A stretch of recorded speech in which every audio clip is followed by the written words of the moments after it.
कि जैसे पहले पता ही नहीं चलता था मरीज़ कैंसर की वजह से मरा, और ये भी पता नहीं चलता था कई बार तो कि भाई किस वजह से मरा। तो इसलिए हमारे लाइफस्टाइल चेंज हो गए हैं उसकी वजह से, और कुछ एक हमारी हैबिट्स हैं जैसे चेंज, कुछ लाइफ एज भी बढ़ी है। कुछ एक कैंसर ऐसे हैं जो उम्र के साथ भी, जैसे आदमी 50 या 60 के बाद बढ़ता है तो उसमें कुछ कैंसर बड़े कॉमन हो जाते हैं, तो कैंसर की वजह से काफ़ी प्रॉब्लम्स आती हैं।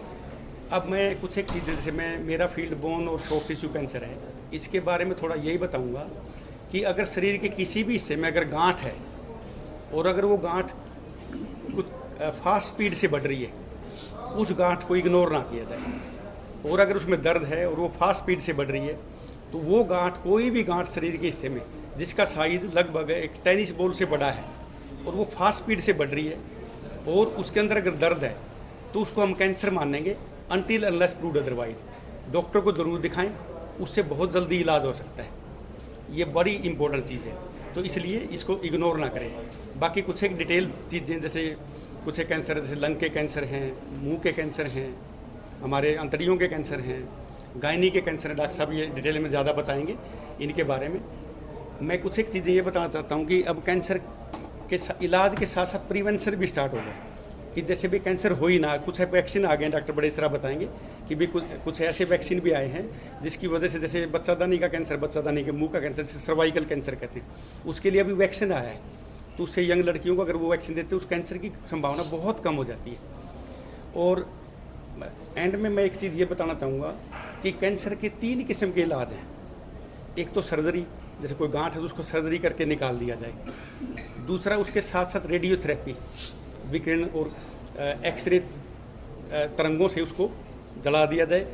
तीसरा, कीमोथेरेपी, और कीमोथेरेपी में भी बहुत एडवांसमेंट आई है, सर्जरी में भी एडवांसमेंट आई है, और रेडियोथेरेपी में भी। कीमोथेरेपी में अब टारगेटेड थेरेपी बोलने लगे। पहले जैसे कोई एक दवाई दी तो वो कैंसर के साथ साथ सारे शरीर पर असर डालती थी और नॉर्मल कोशिकाओं को भी तंग करती थी। अब वो ऐसी टेक्नोलॉजी भी आई है, जो डॉक्टर मनीष बताएंगे, कि भाई इस तरीके से दवाई दी जाए कि वो कैंसर वाले हिस्से पे ही ज़्यादा इफेक्टिव हो। तो इन चीज़ों का लाभ ज़रूर उठाया जाए। और अंत में एक बड़ा इम्पोर्टेंट चीज़ जो अपने समाज में है, जैसे ही कैंसर का हमें पता चलता है तो बहुत बड़ा डर बैठ जाता है और मरीज़ और परिवार सारा डरने लग जाता है। फिर वो डॉक्टर के मुँह से ही सुनना चाहता है कि डॉक्टर ये कैंसर तो नहीं है, कहीं ये कहते डॉक्टर कि कैंसर नहीं है। अगर कैंसर है भी तो उससे डरना नहीं है मरीज़ को, उसको बड़ा करेज के साथ, बड़ा हौसले के साथ फेस करे वो, ये बड़ा ज़रूरी है। मैंने बहुत सारे मरीज़ ऐसे देखे, इवन मेरे जानकार भी बड़े समझाने के बावजूद भी वो अल्टरनेटिव ट्रीटमेंट में चले जाते हैं, झाड़ फूक में, कि झाड़ा लगाता है वहाँ कोई लेप लगाता है ऐसे आदमी, और फिर वो जो कैंसर फूटने के बाद फिर दोबारा हमारे पास आते हैं कि डॉक्टर साहब आप कुछ देखो। और उसके बाद वो बड़ी देर हो चुकी होती है, वो वहाँ उस इलाके में भी बहुत बड़ी हो चुकी होती है और वो और कहीं भी शरीर में फैल के जानलेवा बन जाती है। तो इसलिए उससे डरना नहीं है। जैसे ही पता लगे उसी समय जो भी बेस्ट से बेस्ट फिजिबल इलाज हो वो ज़रूर करवाएं। तो मैं इतना ही कहूँगा। और ये एक पब्लिक में एक अवेयरनेस लाई जाए कि भी कोई कहीं भी कोई गांठ है, कहीं से कोई रिसाव है, कोई खून आ रहा है, 4 से 6 हफ्ते तक की खांसी है, टट्टी से खून आ रहा है, टट्टी के रास्ते से खून आ रहा है, तो इन चीज़ों को इग्नोर ना करें। कोई भी फोड़ा है, नासूर है, तो वो भर नहीं रहा है, तो इसका मतलब उसको ज़रूर सोचो कि भाई ये तो आमतौर पे कोई भी फोड़ा भर जाता है, ये नहीं भर रहा, तो इसमें कोई डाउटफुल कोई ऐसी चीज़ है, वो कैंसर हो सकता है। तो इन चीज़ों का ध्यान देना और इन चीज़ों को समाज में बताना बड़ा ज़रूरी है हमारे लिए। और हाँ, मैं अपने तरफ से यही बताऊँगा कि सबसे पहले तो प्रिवेंट करें कि कैंसर हो ही नहीं, और अगर हो भी गया तो अर्ली डिटेक्शन करें, और अर्ली डिटेक्शन के बाद उसका कंप्लीट होलिस्टिक ट्रीटमेंट। होलिस्टिक का मतलब है कि अगर रेडियोथेरेपी की भी ज़रूरत पड़ जाए वो भी, कीमोथेरेपी की ज़रूरत पड़ जाए वो भी, और सर्जरी, सारी चीज़ एक जगह ही अगर सारी मिल जाए ना तो वो बेस्ट इलाज हो सकता है उसका। तो इसी के साथ मैं आप लोगों का बहुत धन्यवादी हूँ, और मुझे लगता है कि इन चीज़ों का आप ज़रूर समाज में बताओगे। धन्यवाद, नमस्कार। ब्रेस्ट में या सतन में, तो आपको एक डॉक्टर को दिखाना चाहिए, और उसके लिए मेमोग्राफी होती है, जो जांच होती है, मेमोग्राफी करवानी चाहिए। मेमोग्राफी 40 साल के बाद में सभी महिलाओं को करवाने की ज़रूरत है, जो साल में एक बार होती है। मेमोग्राफी पे हमें पता लग जाता है कि किस टाइप की गांठ है और इसका इलाज करना है, बायोप्सी करना है या मरीज़ को दोबारा बुलाना है। ब्रेस्ट कैंसर का हम मेमोग्राफी से पता लगा सकते हैं, और उसका फिर उसके बाद में इलाज है। जैसे अगर बिल्कुल अर्ली स्टेज में कोई पेशेंट आता है तो सर्जरी से काम चल सकता है।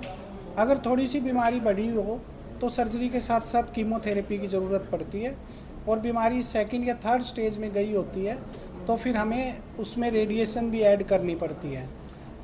आजकल ब्रेस्ट का कैंसर तो इंडिविजुअलाइज ट्रीटमेंट है, जिसमें हम जांच करके कि किस मरीज़ को किस टाइप की कीमोथेरेपी लगेगी, कौन सी हार्मोन की दवाई देनी है, उसकी भी आजकल स्टडी है और किया जा रहा है, जिसके रिजल्ट भी काफ़ी अच्छे हैं। कई बार डॉक्टर साहब पता चलता है कि जांच करवाने के लिए जाते हैं कि 4th स्टेज में हो चुका है, इस तरह कैसे सावधानी करें कि पहली स्टेज में पता चल जाए, जैसे कैंसर की शुरुआती लक्षण पता चल जाए, तो क्या सावधानी करनी चाहिए, किस तरह की जांच करवानी चाहिए?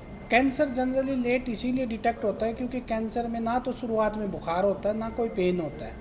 तो पेशेंट, कोई भी पेशेंट है, जैसे किसी भी टाइप का कैंसर है तो उसमें उसको थोड़े से सिम्टम है, जैसे फीमेल के जो गायनी के कैंसर हैं उसमें पीरियड में दिक्कत होना, नीचे से लगातार गंदा पानी चलना, उसके लिए कई बार पेशेंट डॉक्टर को दिखाते हैं, और जो गायनेकोलॉजिस्ट होते हैं, ट्रेन डॉक्टर होते हैं, वो एग्जामिनेशन पे भी पता लगा लेते हैं कि भाई इसमें कैंसर की संभावना है। बाद में फिर कोल्पोस्कोपी या बायोप्सी की ज़रूरत पड़ती तो वो लेना पड़ता है। ब्रेस्ट में हमें सिर्फ गांठ मिलती है, कई बार निप्पल का अंदर जाना, कई बार काख में भी गांठ होना, कई बार जो ब्रेस्ट का कलर है उसका चेंज होना। और बाकी जो अन्य कैंसर हैं, किसी में जैसे खाने की नलकी का कैंसर है तो भूख कम लगना, लैट्रिन में खून आना, उस टाइप की प्रॉब्लम हो सकती है, या कोई ब्लड कैंसर वगैरह है तो वो डॉक्टर मनीष शर्मा बताएंगे उनके लक्षण वगैरह ना। जी सर, बताइए। तो नमस्कार, मेरा नाम डॉक्टर मनीष है और मैं एक मेडिकल ऑन्कोलॉजिस्ट हूँ। मेडिकल ऑन्कोलॉजिस्ट का मतलब होता है ऐसा डॉक्टर जो कीमोथेरेपी या इम्यूनोथेरेपी या फिर टारगेटेड थेरेपीज़ की हेल्प से ट्रीटमेंट करते हैं। हम लोग सर्जरी नहीं करते हैं, हम लोग रेडिएशन नहीं करते हैं, सिर्फ मेडिसिन की हेल्प से ट्रीटमेंट करते हैं। तो सर से लेके पैर तक का किसी भी टाइप का जो कैंसर होता है उसमें अलग अलग टाइप के सिम्टम्स आ सकते हैं। जैसे अगर मुंह से शुरू करें तो मुंह के अंदर किसी भी प्रकार का छाला होना जो कि ठीक नहीं हो रहा है काफ़ी टाइम से, गले में खराश रहना।